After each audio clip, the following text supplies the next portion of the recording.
Maggi, पकौड़े, idli, chilli noodles. इस cafe का मेन्यू पढ़ते पढ़ते तो मुझे भी जोरों की भूख लगने लगेगी। मेन्यू तो देख लिया, अब जरा इस कैफे के किचन की ओर चलिए, जहाँ एक से बढ़कर एक डिश तैयार की जा रही है। किसी भी रेस्टोरेंट के खाने को जायकेदार बनाने की जिम्मेदारी वहाँ के शेफ पर होती है। अगर मैं आपसे कहूँ कि इस वक्त जिस रेस्टोरेंट के किचन में लाजवाब खाना बनाते महिला शेफ्स को देख रहे हैं, वो सभी ब्लाइंड यानी दृष्टिहीन हैं, तो आपका क्या रिएक्शन होगा? चौंक गए ना? चौंकने की ये वजह ही इस रेस्टोरेंट की खासियत है। दिल्ली के हौस खास इलाके में ब्लाइंड कैफे के नाम से एक खास तरह का रेस्टोरेंट चल रहा है। इस कैफे को वो महिलाएं चलाती हैं जो देख नहीं सकती, यानी रेस्टोरेंट की पूरी बागडोर दृष्टिहीन महिलाएं संभाल रही हैं। इस रेस्टोरेंट में काम करने वाली दृष्टिहीन महिलाएं हमारे आज के एपिसोड की पोस्टर गर्ल हैं। इस कैफे की शुरुआत NAB India centre for blind women and disabilities नाम की संस्था ने की। यहाँ ऑर्डर लेने से लेकर डिश तैयार करने वाली सभी महिलाएं दृष्टिहीन हैं। ऐसे में आप सोच रहे होंगे कि आखिरकार ये रेस्टोरेंट कैसे चलाया जा रहा है और जो महिलाएं देख नहीं सकती वो कैसे यहाँ काम कर पा रही हैं। किचन में बिना देखे काम करने की सोच पाना भी काफी मुश्किल है।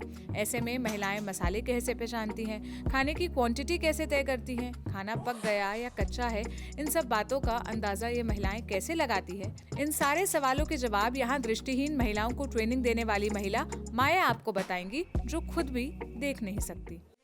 सबसे पहले तो जब मेरे पास स्टूडेंट्स आते हैं तो मैं उनको किचन की अपनी क्लास की ओरिएंटेशन कराती हूँ। फिर ओरिएंटेशन के बाद मैं इनको वो करती हूँ, इनका लेबल पहले चेक कर लेती हूँ कि इनका लेबल क्या है। पोहा डालो इसमें, सॉरी, इनका लेबल क्या है चेक कर लेती हूँ। फिर उसके बाद इनका लेबल लेबल मतलब कि अगर किसी स्टूडेंट ने घर पे अगर काम किया है तो ऑफकोर्स उसको बहुत सी चीज़ें आती हैं पहले से ही। लेकिन बहुत सारे केसेस ऐसे होते हैं स्पेशली विजुअली इम्पेयर्ड के साथ हमारे साथ कि पेरेंट्स काम नहीं करने देते, उन्हें लगता है कि बच्चों का हाथ कट जाएगा या जल जाएगा। तो इसीलिए पहले मैं इनका लेबल देखने के बाद अगर इनको कुछ भी नहीं आता है तो फिर मैं knife holding and pillar holding से लेके और फिर चॉपिंग पीलिंग मैं उन्हें इस हिसाब से बताती हूँ कि अगर 2 लोगों के पोहा बनने में अगर हम एक मीडियम वाले कप से 1 कप पोहा ले रहे हैं, है ना, तो फिर उसके हिसाब से फिर बाकी चीज़ अब उसमें हम टीस्पून से 1 टीस्पून नमक ले लेंगे, पूरा भर के नहीं, लेवल से। इस तरह से मैं इनको बताती हूँ। इस रेस्टोरेंट में मेन्यू से लेकर मसालों के बॉक्स वगैरह पर ब्रेल लिपि से लिखा गया है, जिससे कि यहाँ का स्टाफ आसानी से चीज़ों को पहचान सके। इसके अलावा यहाँ पर जो कॉफ़ी मशीन है जिसमें अलग अलग बेवरेजेस का मेन्यू है, उसकी पहचान के लिए उनके नाम के आगे अलग अलग आकार वाले बटन लगाए गए हैं, ताकि उस बटन को हाथ से छूकर कॉफ़ी मशीन का इस्तेमाल किया जा सके। खैर, अब आपको हम इस रेस्टोरेंट के स्टाफ से मिलवाते हैं। सबसे पहले मिलिए कमला से, जो देख नहीं सकती लेकिन इस कैफे को लीड कर रही हैं। कमला सिंगल पेरेंट है। वो नेपाल से यहाँ सिर्फ ये सोचकर आई थी कि यहाँ खाना बनाना सीखेंगी और फिर वापस नेपाल जाकर अपना काम शुरू करेंगी। लेकिन इस ब्लाइंड कैफे में काम करने के बाद अब कमला ने नेपाल जाने का प्लान ड्रॉप कर दिया। इसकी वजह क्या है, आप कमला से ही सुनिए। वैसे तो एक्सपीरियंस तो मेरा ठीक रहा। जब मुझे कुछ नहीं आता था तो बोरिंग लगता था स्टार्टिंग में। अब तो मैंने यहाँ बहुत सारे चीज सीख लिया तो मुझे अच्छा लगता है। सो मुझे लगता है ना, मैंने अभी बहुत बड़ा अचीवमेंट मैंने अपना लाइफ में हासिल किया है, मुझे ऐसा लगता है। क्योंकि घर का खाना बनाना आता था, तो जब यहाँ आई तो मैंने घर के खाने के अलावा अच्छा ब्रेकफास्ट और साथ बेकरी आइटम्स भी मैं बना लेती हूँ। तो मुझे और मोटिवेशन मिला है सर। मेरे अंदर कॉन्फिडेंट बड़ा है ना, इसीलिए मुझे लगता है अब तो मैं सेल्फ इंडिपेंडेंट हो सकती हूँ।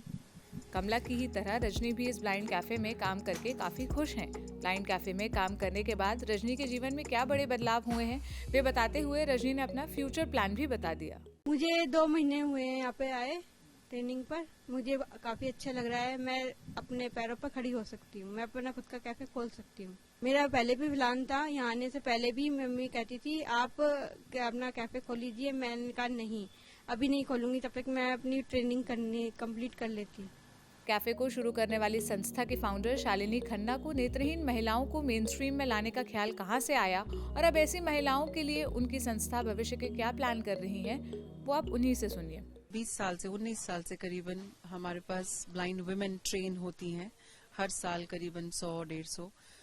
तो ट्रेन होकर यहाँ से जॉब्स पे जाती हैं और या फिर अपने एंटरप्राइजेस में स्टैंड करने के लिए जाती हैं। तो हमारे लिए ये कैफे भी एक नया तरीका है ब्लाइंड वुमेन को मेन स्ट्रीम में लाने का, जिससे कि दुनिया को उनके हिडन टैलेंट्स के बारे में पता लगे और उनको एक्सेप्ट करने में थोड़ी और तेजी आए, ताकि अपने पूरे सिस्टम में, अपने घरों में, अपने हाउस होल्ड्स में हम उन्हें अपने ही एक भाग मानने लगे और देखें कि वो सब काम करने में सक्षम है। इस अनोखे रेस्टोरेंट का पूरा खाका तो आपने समझ लिया। अब बात मेन आउटपुट यानी यहाँ के खाने के स्वाद की। कुछ समय पहले ही शुरू हुए इस रेस्टोरेंट में लोगों की आवाजाही बढ़ी है। दृष्टिहीन महिला स्टाफ वाले इस कैफे की सर्विस और टेस्ट के बारे में यहाँ आने वाले कस्टमर क्या फीडबैक दे रहे हैं, जानिए।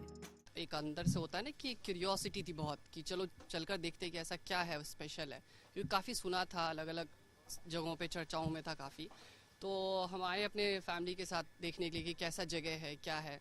तो बहुत इंटरेस्टिंग है, बहुत मज़ा आया हमें। और मतलब इन ब्लाइंड लड़कियों को देख के काम करते हुए, वो खुद सर्व कर रही हैं, चीज़ें दे रही हैं और पेमेंट्स वगैरह का एंट्री कर रही हैं, तो बहुत यूनिक सा हमें ये आइडिया लगा। टेस्ट बहुत अच्छा है, बहुत, मतलब हम हर वीक में 1-2 बार तो जरूर आएंगे यहाँ पे। जब भी मुझे टाइम मिलेगा और मैं यहाँ से गुजरूंगा तो जरूर यहाँ पे आऊँगा।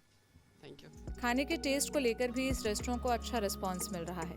फिलहाल दृष्टिहीन महिलाओं के लिए शुरू की गई ये पहल वाकई तारीफ के काबिल है।